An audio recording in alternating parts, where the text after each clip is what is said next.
आज की कक्षा में सभी बच्चों का स्वागत है। आज इस सेमेस्टर की अंतिम कक्षा है और इसके बाद जो छात्र चाहते हैं कि उनके पाठ्यक्रम को या चैप्टर को रिवाइज किया जाए, तो जो चैप्टर आपको रिवाइज करना है उसका आप व्हाट्सएप ग्रुप में डाल दीजिएगा, ताकि हम एक दिन 1 घंटे की क्लास लेकर के उन सारे चैप्टर्स को जो विषय होंगे उनको आपको रिवाइज कर दें। आज बहुत ही महत्वपूर्ण विषय है और यह विषय है राष्ट्रवाद एवं राष्ट्रीय एकीकरण। हर छात्र को समझना चाहिए कि उसका राष्ट्र धर्म क्या है। जो सबसे बड़ा धर्म होता है वो हमारा राष्ट्र धर्म होता है। हम भले ही अनेक देवी देवताओं, पूजा पाठ, व्रत और अनेक उत्सवों में मग्न रहें, उनको माने, उनको आत्मसात करें अपने जीवन में, लेकिन अगर राष्ट्र के प्रति हमारा धर्म नहीं है, राष्ट्र के प्रति हम अपनी कर्तव्य निष्ठा को नहीं समझते हैं, नहीं जानते हैं, तो एक सबसे बड़ी समस्या होगी।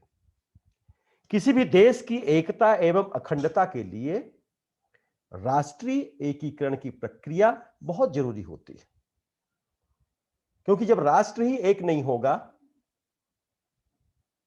तो हम कैसे सामाजिकता को और कैसे अपने कर्तव्य भावों को राष्ट्र और समाज के प्रति निष्ठापूर्वक संपन्न कर सकते हैं। तो राष्ट्रीयता का होना भी जरूरी है। राष्ट्रवाद है क्या? सबसे पहले प्रश्न उठता है कि राष्ट्रवाद है क्या? वास्तव में राष्ट्रवाद का अर्थ है कि राष्ट्र के प्रति निष्ठा, उसकी प्रगति और उसके प्रति जो नियम कानून, जो आदर्श हैं, जो हमारे राष्ट्र के मूल्य हैं, जो हमारे राष्ट्र के जीवन को गतिशील बनाते हैं, उन चीजों को समझना।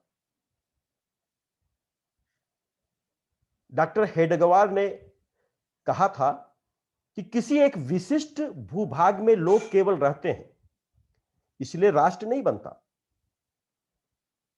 उसके लिए तो उस भूभाग के अंदर सदियों से रहते हुए उसके साथ एक रागात्मक, भावात्मक संबंध स्थापित होना पड़ता है। यह भूमि मेरी मां है, मैं इसका पुत्र हूं, और पुत्र होने के नाते हम सब एक हैं, हमारे पूर्वज एक हैं, हमारी संस्कृति एक है। तो डॉक्टर हेडगेवार के इस विचार से हमें समझते हैं कि राष्ट्र के प्रति ऐसी भावना रखते हुए पूरे जन को वसुधैव कुटुंबकम की भावना के साथ जोड़ देना, यही सच्चा राष्ट्रवाद है। तो यही राष्ट्रवाद है। क्षेत्रवाद, भाषावाद, सांप्रदायिकता, जातिवाद, इन संकीर्ण भावनाओं से ऊपर उठकर राष्ट्रीय भावना की जागृति, यही राष्ट्रवाद है और यही राष्ट्रीय एकीकरण के तत्व हैं। हम जानते हैं कि हमारा देश एक लोकतांत्रिकरण देश है। तो इस लोकतांत्रिकरण की प्रक्रिया तब तक पूरी नहीं हो सकती है जब तक कि राष्ट्रीय एकीकरण और राष्ट्र निर्माण की कल्पना न की जाए।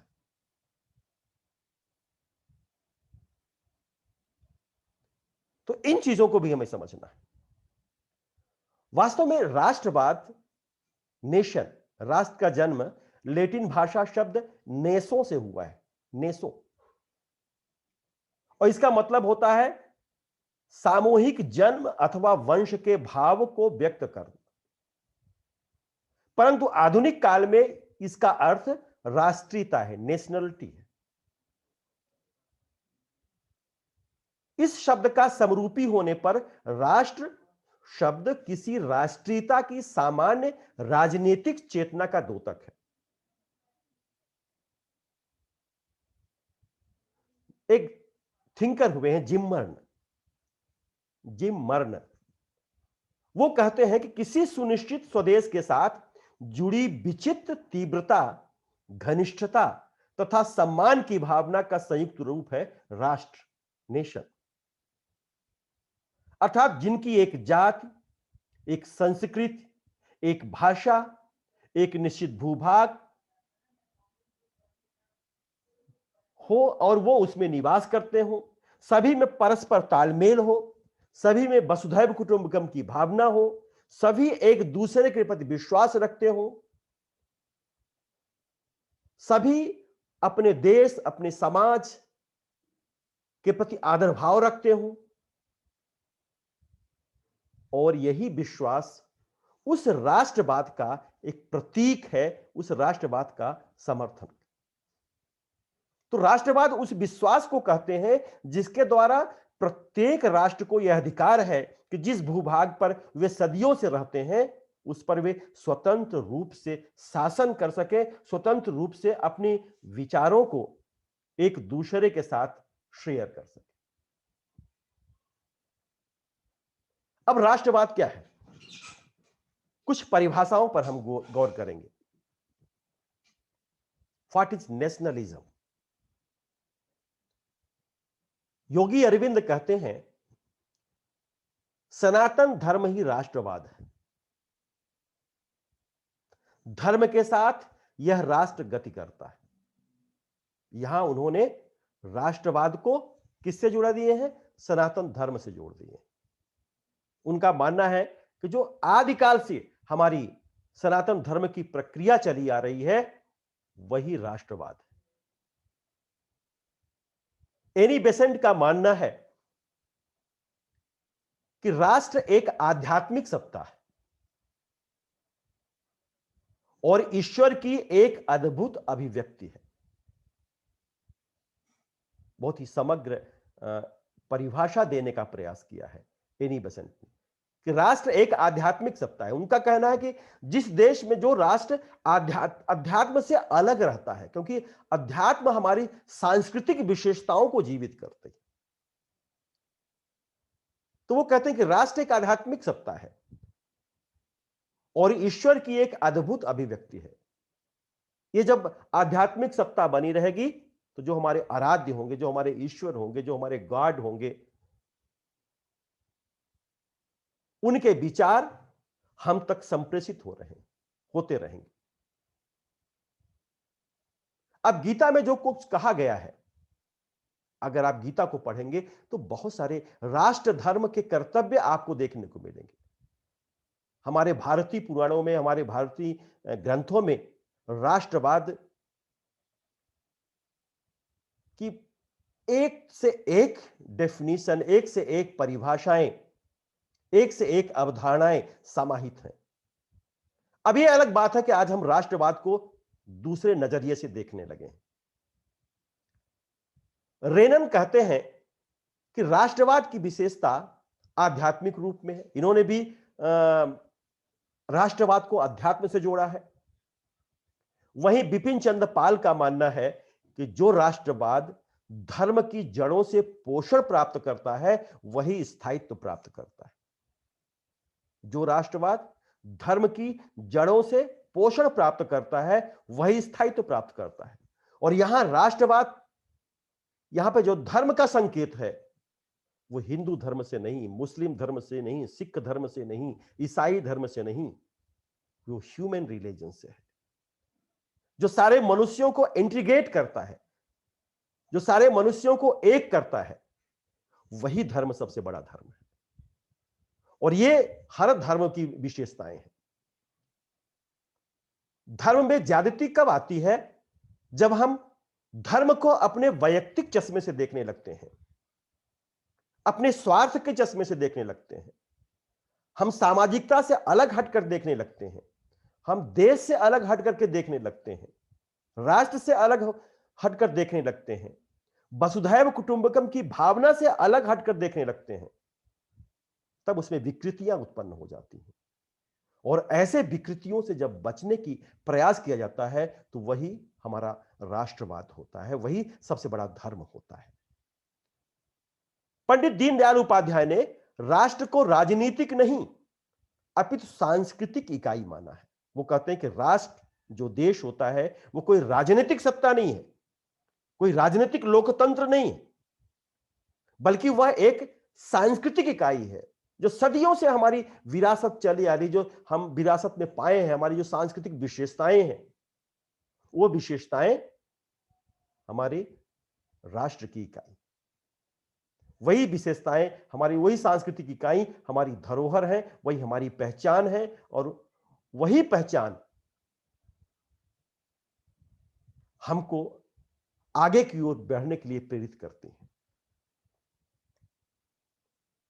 कोहन वेस्टर्न थिंकर्स हैं। कोहन का मानना है कि राष्ट्रवाद सबसे पहले सर्वाधिक रूप से एक मन स्थित का नाम है, चेतना का नाम है। वो कॉन्शसनेस की बात करते हैं, चेतना। और चेतना कहां आती है? ये मनुष्य के अंदर चेतना आती है। अगर हम कॉन्शस नहीं बनेंगे, हम चेतनशील नहीं बनेंगे, तो हम कैसे आगे बढ़ेंगे? तो मनुष्य का चेतनशील बनना बहुत जरूरी होता है। और जब ये चेतना खत्म हो जाती है तब हमारे अंदर जड़ता आ जाती है, और ये जड़ता फिर हमें पंगु बना देती है। तो हमारी सोच में, हमारे कार्य में कभी भी जड़ता नहीं आनी चाहिए, जड़ता से बचना चाहिए। तो हमारा जब मन स्थित मजबूत होगा, हम अपने आप को आत्मलोकन करेंगे, तभी वो चेतना प्रस्फुटित होगी।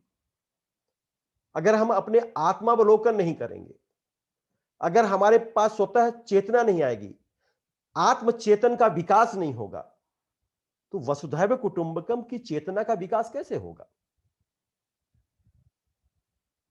तो इस तरह से हम देखते हैं कि राष्ट्रवाद को लेकर के बहुत सारे विचारकों ने अपनी अलग अलग बात कही है।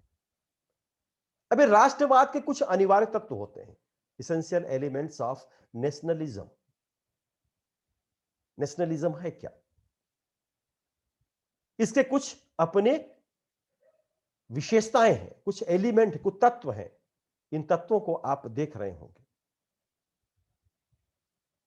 तो राष्ट्रवाद, गांधी जी को अगर हम राष्ट्रवाद की बात करेंगे तो गांधी जी को हम भूल नहीं सकते। गांधी जी ने इस व्यापक प्रेम को ही राष्ट्र धर्म माना है। उस ऐसा प्रेम, वो अलौकिक प्रेम जो हम एक दूसरे के साथ जोड़ते हैं। राष्ट्र एवं राष्ट्रवाद की परिकल्पना में गांधी ने धर्म दर्शन और अध्यात्म का जैसा सम्मिश्रण किया, वैसा 20वीं शताब्दी के किसी अन्य विचारक ने नहीं किया है, और कम से कम गांधी से पहले तो मिलता ही नहीं। भारत सारी दुनिया से सद्विचार लेने को आज भी तैयार रहता है। अब बताइए, ऐसा रूप कहां मिलेगा? भारतवासी आज भी नदियों को, पर्वतों को, पेड़ पौधों को, धरती को आदर भाव से देखते हैं, प्रणाम करते हैं। तो ये जो विशेषताएं हैं, विवेकानंद जी कहते थे कि राष्ट्रवाद संबंधी उनका जो विचार है उसको कभी भी हम अलग नहीं कर सकते। स्वामी विवेकानंद राष्ट्रवाद का आध्यात्मिकरण करने के पक्षपाती थे। वे हिंदू धर्म के महत्व के कारण ही उसे राष्ट्रवाद के साथ जोड़ना चाहते थे और राष्ट्रवाद के समीप लाकर खड़ा कर दिया। विवेकानंद का मानना था कि जो हिंदू धर्म है वो सब धर्मों का प्रमुख स्रोत है। उनके अनुसार धर्म ही व्यक्ति और राष्ट्र को शक्ति प्रदान करता है, लेकिन वो धर्म मानव धर्म होना चाहिए जो हम एक दूसरे को जोड़ सके। बाल गंगाधर तिलक संकीर्ण राष्ट्रवादी भावना का विरोध करते थे। वे कहते थे कभी भी जो हमें संकीर्णता अपने अंदर नहीं पालनी चाहिए। अगर हम संकीर्ण हो गए तो हम एक पक्षी हो जाएंगे। हमें तो ट्रांसपेरेंसी होनी चाहिए, हमारे व्यक्तित्व में पारदर्शिता होनी चाहिए। उन्होंने वेदांत की मानव एकता की धारणा को राष्ट्रवाद के माध्यम से प्राप्त कर विश्व बंधुत्व की स्थापना की। वे अंतरराष्ट्रवाद को ही राष्ट्रवाद का उन्नत रूप मानते थे। तो इस तरह से हम देखते हैं कि सभी विचारकों द्वारा दी गई परिभाषाओं के जो आधार है, जो भी जिन जिन लोगों का हमने नाम लिया, उस आधार पर राष्ट्रवाद के संबंध में यही कहा जा सकता है कि राष्ट्रवाद विश्व बंधुत्व, मानव मैत्री पर आधारित होना चाहिए। कुछ विचारकों ने जरूर राष्ट्रवाद को आध्यात्मिक पक्ष से जोड़ा है और ज्यादा बल दिया है। उनका मानना है कि इससे राष्ट्रवाद की जड़ें अधिक गहरी होंगी। लेकिन उस आध्यात्मिकता के साथ साथ हमें मानवता को कभी भी दरकिनार नहीं करना होगा। अगर आध्यात्मिकता हमारे अंदर आ गई है तो निश्चित है कि वो सारे मानवीय मूल्य हमारे अंदर आ जाएंगे, स्वतः आ जाएंगे, जो मूल्य हमें एक दूसरे से जुड़ते हैं। अब राष्ट्रवाद के अनिवार्य तत्व तो क्या है? जैसा बताया, सामान्य जाति का रक्त संबंध आप देख रहे होंगे, ब्लड रिलेशन, कॉमन रिलीजन, सामान्य धर्म, कॉमन लैंग्वेज, सामान्य भाषा, कॉमन हिस्ट्री एंड कल्चर, सामान्य इतिहास तथा संस्कृति, कॉमन पॉलिटिकल एस्पायरेशन, समान राजनीतिक आकांक्षाएं, जोग्राफिकल प्रॉक्सिमिटी, भौगोलिक निकटता, सोशल कल्चर, सामाजिक संस्कृति और कॉमन ट्रेडिशन, हमारी साझी परंपराएं। सामान्य जाति, सामान्य जाति नस्ल या रक्त संबंध के घटक से लोग सरलता पूर्वक आपस में बंध जाते हैं। 1930 के दशक में हिटलर ने जर्मन राष्ट्र को अपनी रगों में आर्यों का रक्त रखने वाले नौटिरकों के राज्य के रूप में महिमा मंडित करने हेतु इस तत्व का आह्वान किया। यहूदियों एवं अन्य नस्लों को घटिया रक्त वाले लोग कहकर, उन्हें तुच्छ समझकर उनकी निंदा करने तथा जर्मन जाति को विशुद्ध आर्य रक्त वाले लोग बतलाकर उनका गौरवीकरण करने के संबंध में जर्मन नाजीवाद द्वारा अन्य नस्लों को तबाह करने की कार्यवाही की और जिसकी संपूर्ण विश्व में निंदा की गई। तो जब लोग अपने रक्त को की सुपीरियरिटी दुनिया में स्थापित करना चाहते हैं कि नहीं, हमारा ही रक्त सबसे सुपीरियर है, वहीं पे स्थितियां उत्पन्न होती। हम रक्त संबंधी हैं।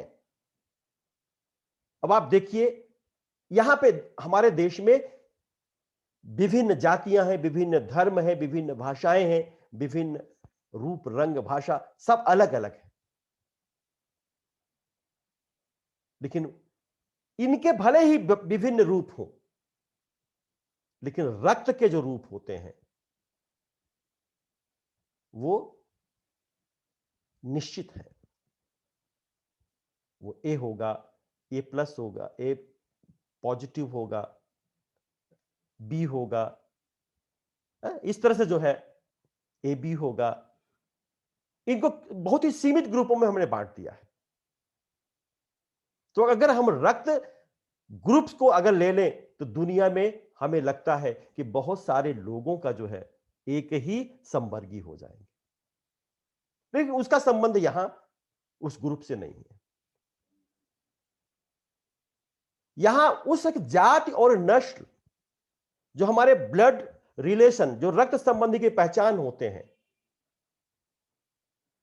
वह पहचान हमें एकजुटता के साथ जोड़े रहते हैं। आप देखिए, परिवार है, एक छोटा सा उदाहरण, परिवार ले लीजिए, आप नातेदारी ले लीजिए। नातेदारी व्यवस्था भी क्या होता है? रक्त संबंध का एक एग्जाम्पल है, उदाहरण है। परिवार भी रक्त संबंधी का एक उदाहरण है। और ये हम अपनी पवित्रता को बनाए रखने, अपने रक्त की पवित्रता को बनाए रखने के लिए हमारे जो परंपराएं हैं, जो हमारे रीति रिवाज हैं, जो हमारे पूर्वजों की धरोहर हैं, जो सांस्कृतिक विशेषताएं हैं, उन विशेषताओं को जरूर पालन करने की कोशिश करते हैं, उनको आत्मसात करने की कोशिश करते हैं। और ये विशेषताएं हमें एकजुटता का संदेश देती हैं। तो किसी भी राष्ट्र के लिए यह जरूरी होता है कि हम जो हमारा जो ब्लड रिलेशन है, उस संबंधों को हम प्रगाढ़ रखें। और यह प्रगाढ़ता जितना हमारे जीवन में आएगी, उतने ज्यादा हम मजबूत होंगे। फिर दूसरी बात करते हैं क्या है, कॉमन रिलीजन की, सामान्य धर्म। इसको हम समान धर्म भी कह सकते हैं। समान धर्म ने भी लोगों को एकबद्ध करने में अहम भूमिका निभाई है। आज भी मुख्य रूप से में विश्व के मुस्लिम राष्ट्रों में समान धर्म एक प्रबल शक्ति है उनकी। यहूदी अपने धर्म की शक्ति से भी एकजुट है, लेकिन अब अधिकांश राष्ट्र धर्मनिरपेक्षता के सिद्धांत पर आधारित है। अतः इस तत्व का महत्व पहले से कम हो गया है। भारत इसका सबसे अच्छा उदाहरण है। इतिहास साक्षी है कि धर्म ने एक स्वस्थ राष्ट्र के निर्माण में नकारात्मक एवं विनाशकारी भूमिका निभाई है। अतः हमें धार्मिक सहिष्णुता का आभारी होना चाहिए कि आधुनिक युग में धर्म राष्ट्रीयता के निर्धारण में अनिवार्य तत्व न रहे, बल्कि वो धर्म रहे जिससे हम मनुष्य एक दूसरे के साथ जुड़ सके, और वह मानव धर्म। पंडित दीनदयाल उपाध्याय ने मानव धर्म को लोक धर्म बताया है। यही लोक धर्म है। हमें इस बात पर गौर करना चाहिए।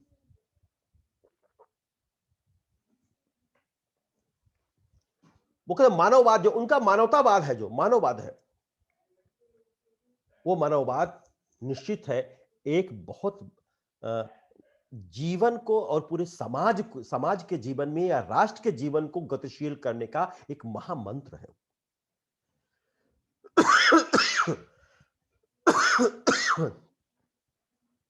इसलिए हमारा जो धर्म होना चाहिए वो जाति, भात, नस्ल, इन सब से अलग होकर के, अगर हम ह्यूमन रिलीजन की बात करेंगे तो निश्चित है कि जो हमारा इंटरनेशनल राष्ट्रवाद है, अंतरराष्ट्रीयवाद है, वो ज्यादा मजबूत होगा। क्योंकि जब हम वसुधैव कुटुंबकम की कल्पना करते हैं तो वसुधैव कुटुंबकम की कल्पना सिर्फ एक देश का मतलब नहीं है, बल्कि सारे लोगों से जोड़ने का है। ये दूसरी बात है कि हिंदुस्तान की संस्कृति को बहुत ही नष्ट करने का षड्यंत्र विदेशियों ने रचा, लेकिन कामयाब नहीं हुए। क्यों नहीं कामयाब हुए? आज भी विदेशी इस बात को स्वीकार करते हैं कि कुछ न कुछ ऐसी विशेषताएं भारतीय संस्कृति में है जो दुनिया से अलग है।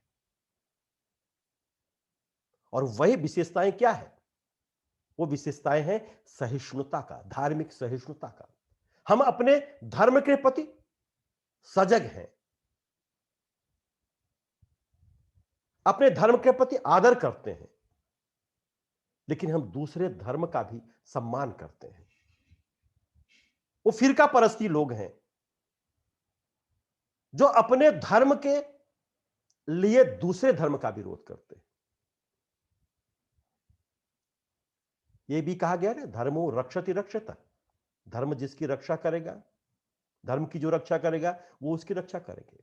लेकिन यह भी कहा गया है, धर्मो यो बाधते धर्म न धर्म कुधर्मते अविरोधी सो धर्म सधर्म वेद नेतरा।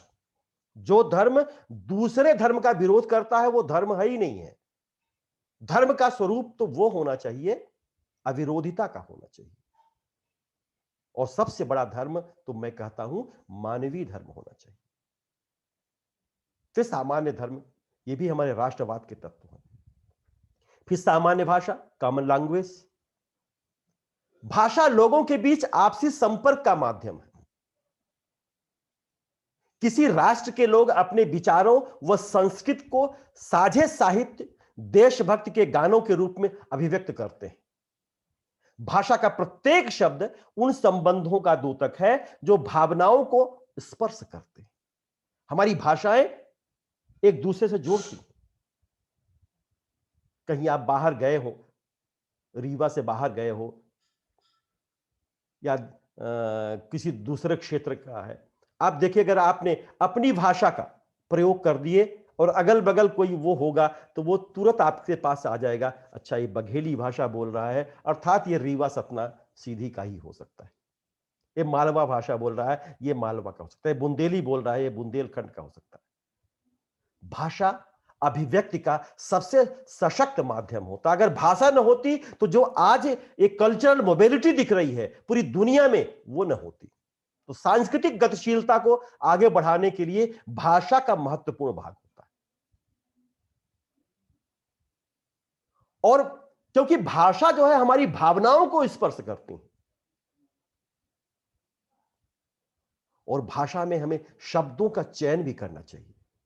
हम कैसे भाषा का प्रयोग कर रहे हैं, क्योंकि एक शब्द घातक होता है और एक शब्द मर्मस्पर्शी, तो जो हमारी आत्मीय चेतना को जगाता है, जो हमारी भावनाओं को जगाता है। अगर द्रौपदी अंधे के अंधे ही होते हैं न कहती तो शायद इतना बड़ा महाभारत ना होता। खैर वो उसके पीछे बहुत सारे कारण हैं, लेकिन एक है, शब्द संभारे बोलिए, शब्द के हाथ न पाओ, एक शब्द औषधि बने, एक करे वो घाव। तो अगर हम किसी के साथ अच्छा बर्ताव कर रहे हैं, अच्छे अच्छे भाषा का प्रयोग कर रहे हैं, तो वह उसके औषधि का काम करते। और किसी को के साथ अगर गलत रूप से बोल रहे हैं, भले ही वो सही है, लेकिन वो सही बोलने का अपना वो उचित माध्यम नहीं है, वो उचित समय नहीं है। तो प्रत्येक विश्व के अधिकांश राष्ट्र भाषा के आधार पर गठित है और प्रत्येक राष्ट्र अपनी भाषा पर गर्व करता है। फ्रांस, इंग्लैंड की भाषा उनकी राष्ट्रीय एकजुटता का सबसे अच्छा उदाहरण है। आज भी जो हमारी वर्ल्ड कॉन्फ्रेंस होती है सोशियोलॉजी की, समाजशास्त्र का विश्व समारोह होता है जब सब दुनिया के किसी में, जैसे अगला कार्यक्रम ऑस्ट्रेलिया में होगा 2023 में, तो मुझे भी कई कार्यक्रमों में जाने का अवसर मिला, कई कॉन्फ्रेंस में जाने का अवसर मिला, और हमने वहां पे देखा कि जो जर्मन होते हैं, जो फ्रांसीसी होते हैं, वो अपनी ही भाषा में प्रेजेंटेशन करते हैं, अपनी ही भाषा को सुनते हैं। अगर आपको उनको समझना है, उनकी बात को समझना है, तो आप ट्रांसलेटर की जो मशीन आती है वहां पे मिलती है, वो आप लगाइए और इंग्लिश में सुनिए। वो आज भी फ्रांस और आपका जर्मन जो है, आज भी अंग्रेजी को बहुत कम यूज करते हैं। तो ये भाषा क्या होती है? भाषा किसी भी राष्ट्र का गर्व होती है। तो हर देश के लिए, अब यहां पे हमारे हिंदुस्तान में देखिए कि हम हिंदी और इंग्लिश में लड़ाई लड़ रहे हैं। इंग्लिश हमारी मातृभाषा नहीं है, अंग्रेजी हमारी भाषा नहीं है, वो सेकेंडरी हम दे सकते हैं, लेकिन हमारी जो मूल भाषा है वो क्या है? हिंदी है। लेकिन आज भी जो है, जब कितने विद्रोह हुए, कितने झगड़े हुए, कितने आंदोलन हुए भाषा को लेकर के, और जब भाषा का आंदोलन चलता है तो नॉर्थ और साउथ में एक बड़ी एक गहरी खाई खुद जाती है, रस्सा कसी का खेल शुरू हो जाता है। तो भाषा भी जो है एक हमारी किसी भी राष्ट्र की पहचान होती है। फिर सामान्य इतिहास तथा Sanskrit, common history and culture.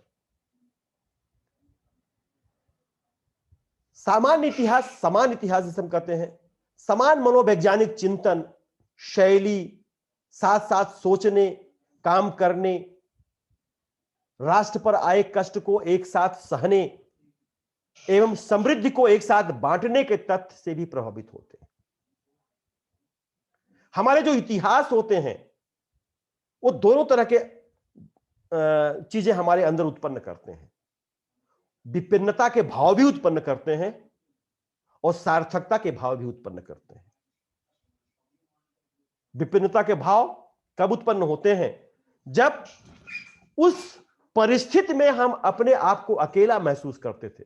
अगर प्राचीन इतिहास के दर्शन को आप देखिए तो बहुत सारे ऐसे अवसर आए हैं जब मुगलों ने हमारे ऊपर आक्रमण किया, यवनों ने आक्रमण किया, अंग्रेजों ने एक लंबे समय तक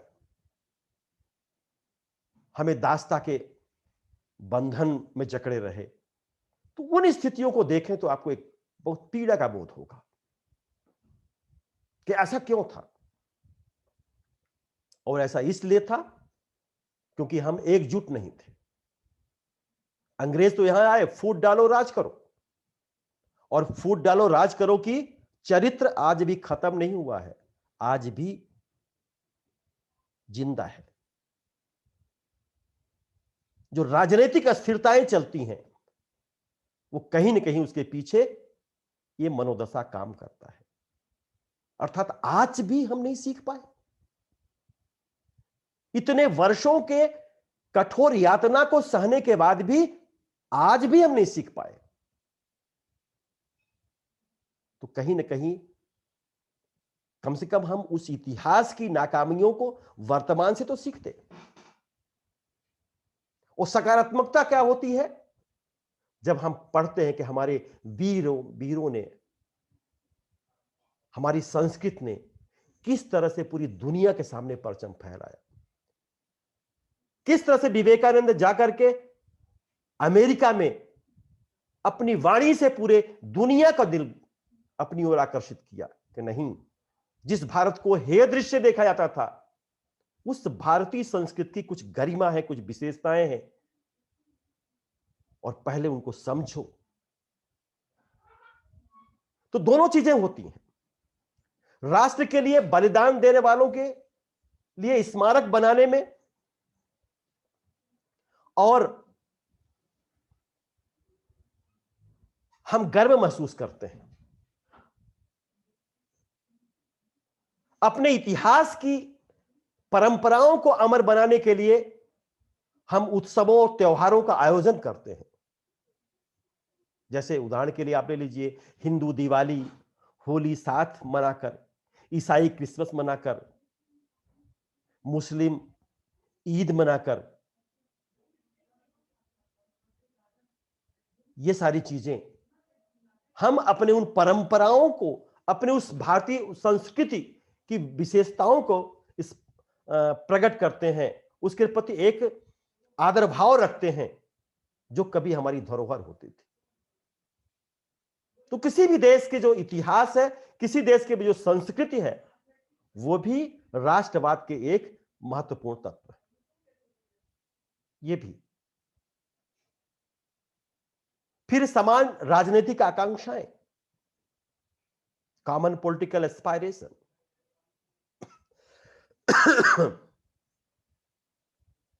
राजनीति धीरे धीरे अवमूल्यन होती जा रही है। बहुत बड़ा अवमूल्यन हो रहा है राजनीति में।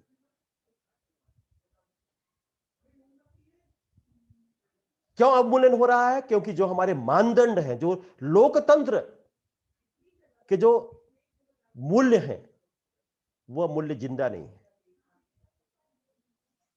वो मूल्य खत्म हो रहे हैं। कुछ ही लोग बचे हुए हैं राजनीतिक दलों में जिनके बदौलत वो मूल्य चल रहे हैं, राजनीति चल रही है। नहीं तो राजनीति किस तरह से अखाड़ेबाजी शुरू होती है, आपने चुनावों में देखा होगा। अभी भी चुनाव हुआ है, पहले भी चुनाव हुए, और दिनों दिन कितना वास हो रहा है, ये कोई कहने की बात नहीं।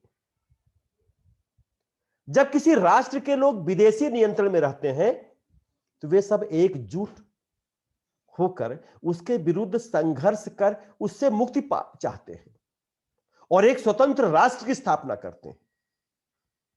हमने भी यही कल्पना किया।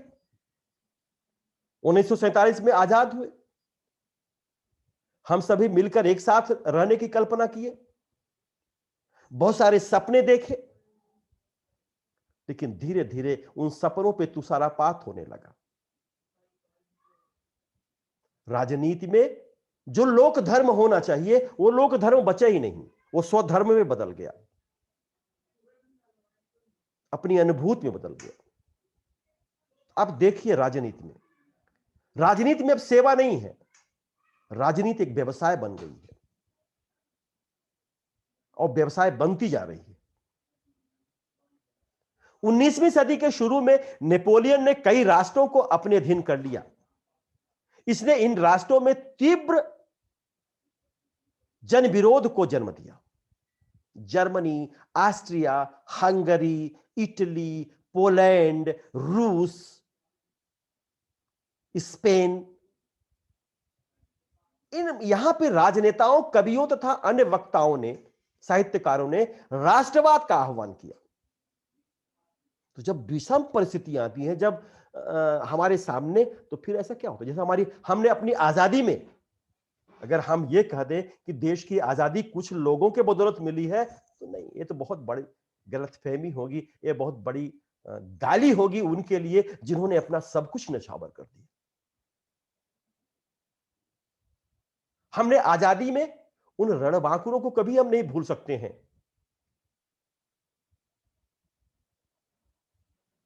छोटे छोटे, जैसे आप देख रहे थे ना कि भगवान राम जब लंका जाने के लिए पुल बना रहे थे, तो एक गिलहरी, सब सारे बड़े बड़े बंदर थे और बाकी सारे लोग थे, उनके दूत थे भगवान राम के, वो जो है पत्थर लाते थे, और एक गिलहरी समुद्र में जाती थी, डुबकी लगाती थी, बाहर आकर के एक मिट्टी अपने को चारों तरफ अपने को लपेट करके मिट्टी फिर ले जाकर के समुद्र में छोड़ती थी। जानते थे कि नहीं, वो जितनी मिट्टी लगाएगी सब बह जाएगी, लेकिन उसका प्रयास था, कंबाइंड एफर्ट्स के वो एक सबसे बड़ा नमूना था सामूहिक प्रयास का, कि नहीं, वो मानती थी वो भी। तो इस तरह से बहुत सारे छोटे छोटे लोगों ने, बहुत सारे उन लोगों ने हमारे देश की आजादी में महत्वपूर्ण भूमिका निभाई है। तो जब विपत्ति आती है तो हम एक हो जाते हैं। अभी कोरोना काल आया है, कोविड-19 आया है, अब लोग पहले तो अलग अलग टांग खींच रहे थे एक दूसरे की, लेकिन अब धीरे धीरे धीरे धीरे धीरे ही अब उस सामूहिकता में जुड़ने लगे हैं। लेकिन जैसे ही वो स्थितियां खत्म हो जाएंगी, फिर से हम यहां पे टांग खिंचाई का काम शुरू कर देंगे। तो जिस तरह से हम विपत्ति में एक दूसरे के साथ जुड़ते हैं, क्योंकि विपत्तियां हमेशा जुड़ने के लिए, एकजुटता लाने के लिए प्रयास करती हैं, अवसर देती हैं। 19वीं सदी में हुई यूरोप की क्रांतियों का कारण राष्ट्रीय एकता तथा स्वतंत्रता था। बाल्कन प्रदेशों में इसी आधार पर तुर्कों से स्वतंत्रता हासिल की, बेल्जियम हॉलैंड से अलग हुआ, इटली तथा जर्मनी राष्ट्र के रूप में एकीकृत हुए। 20वीं सदी के दो विश्व युद्धों ने यूरोप के मानचित्र को पुनः स्पष्ट राष्ट्रीय आकांक्षाओं के अनुसार रेखांकित करने का प्रयास किया। द्वितीय विश्व युद्ध के बाद उपनिवेशों में स्वाधीनता आंदोलन तीव्र हुए और एक के बाद एक नए राष्ट्रों का जन्म हुआ। तो ये जो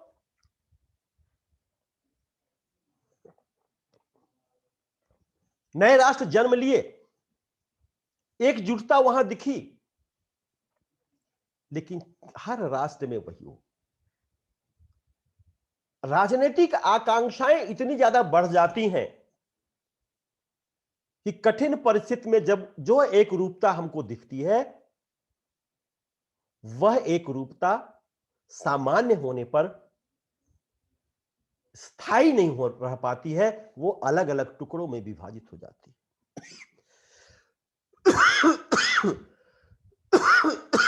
किसी भी राष्ट्र के लिए यह सबसे बड़ी चुनौती होती है। तो हमें राष्ट्रवाद को जिंदा रखने के लिए, राष्ट्रवाद को स्थायित्व रखने के लिए हमें इन आकांक्षाओं को, जो आकांक्षाएं विपत्ति के समय हमने पाली थी, उन मूल्यों को, उन आदर्शों को विपत्ति के हटने के बावजूद भी स्थायित्व करना चाहिए। तभी हमारा राष्ट्र संकीर्णता से उबर उठ करके और एक अच्छा राष्ट्र बनने का प्रयास करेगा, बनेगा। फिर भौगोलिक निकटता। राष्ट्र कहलाने के लिए भौगोलिक निकटता होना बहुत जरूरी हो। एक राष्ट्र यदि एक दूसरे से दूर टुकड़ों में बटा हो तो राष्ट्रीय एकता की प्रक्रिया में बाधा पड़ती है। 1971 में पाकिस्तान के विखंडन का यह भी एक कारण था। दोनों भाग एक दूसरे से बहुत दूर थे। इसी कारण बंगाली राष्ट्रवाद के जागृत होने के कारण पूर्वी पाकिस्तान बांग्लादेश बन गया। यूरोप में भी ऐसे अनेक उदाहरण दिए जा रहे हैं। लेकिन इनके बावजूद भी, इन सब के बावजूद भी हमें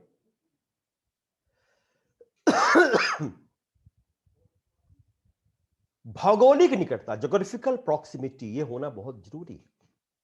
जैसे हम परिवार में रहते हैं, परिवार में अगर संयुक्त परिवार है तो संयुक्त परिवार में वहां हमारी सारे सदस्यों के साथ हमारी जो दूरी है वो न के बराबर है, बहुत ही नजदीकी का मामला है। तो अगर हमें अपने देश को भी हमें परिवार समझना होगा, समाज को भी एक परिवार समझना होगा। देश हमारा एक्सटेंडेड फैमिली है जहां बहुत सारे परिवार हैं। और अगर हमारी निकटता बनी रहेगी, एक दूसरे के साथ साहचर्य बना रहेगा, एक दूसरे के साथ मधुरता बनी रहेगी, एक दूसरे के साथ संवाद होते रहेंगे, तो वो निकटता भी कभी खत्म नहीं होगी। तो भौगोलिक निकटता भी बहुत जरूरी होता है। और सामाजिक संस्कृति, सोशल कल्चर,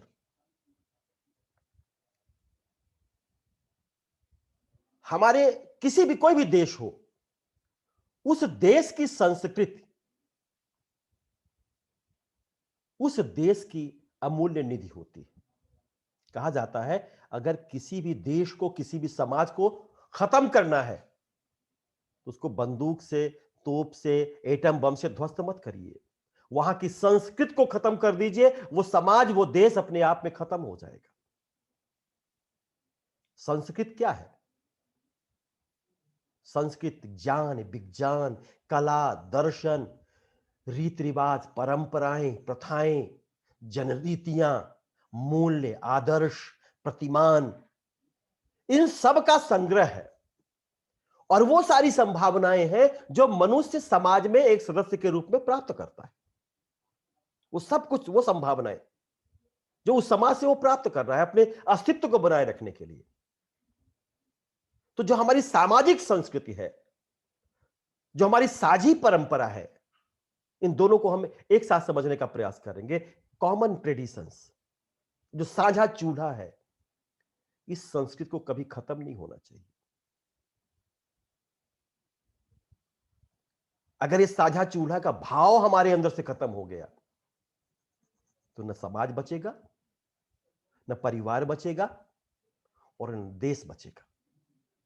तो किसी भी देश के लिए, किसी भी राष्ट्रवाद को मजबूत करने के लिए सामाजिक संस्कृति, साझी परंपरा, इनका होना बहुत जरूरी है, इनका जिंदा रहना बहुत जरूरी है। हमारी परंपरा क्या थी? अतिथि देवो भव। हमारे यहां कोई आ जाता था, मुझे याद है कि आज से 40 वर्ष पहले का जो अपने गांव, घर, नातेदारी या परिवार को याद करता हूं तो मुझे याद आता है कि बहुत सारे ऐसे लोग राहगीर जाते थे जो रात को हो जाए तो गांव में रुक जाते थे और उनके खाने का प्रबंध, चूंकि सड़क के किनारे हमारा परिवार था और उनके कोई भी अगर ऐसा राहगीर दिख गया तो उसको रहने और खाने का प्रबंध करते थे। आज स्थितियां प्रतिकूल हो गई। आज कोई अगर आ गया है घर पर अनजान, तो अनेक तरह से आशंकाएं प्रबल हो जाती हैं। कोई लुटेरा तो नहीं होगा, क्योंकि जो विश्वास जो थी, बनी हुई थी, वो विश्वास खत्म हो गई। और ये विश्वास कहां से? क्योंकि हमारी व्यवस्था में जब जड़ता आ गई है, हमारी व्यवस्था मूल्यहीनता आ गई है, हमारी व्यवस्था में सामाजिकता का बोध नहीं है, तो निश्चित है उसका प्रभाव पड़ेगा ही।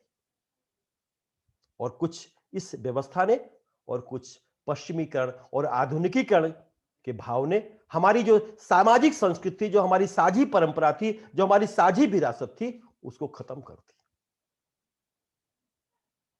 तो ये राष्ट्रवाद के जो अनिवार्य तत्व आज हमने आपको बताया, ये बहुत ही महत्वपूर्ण है।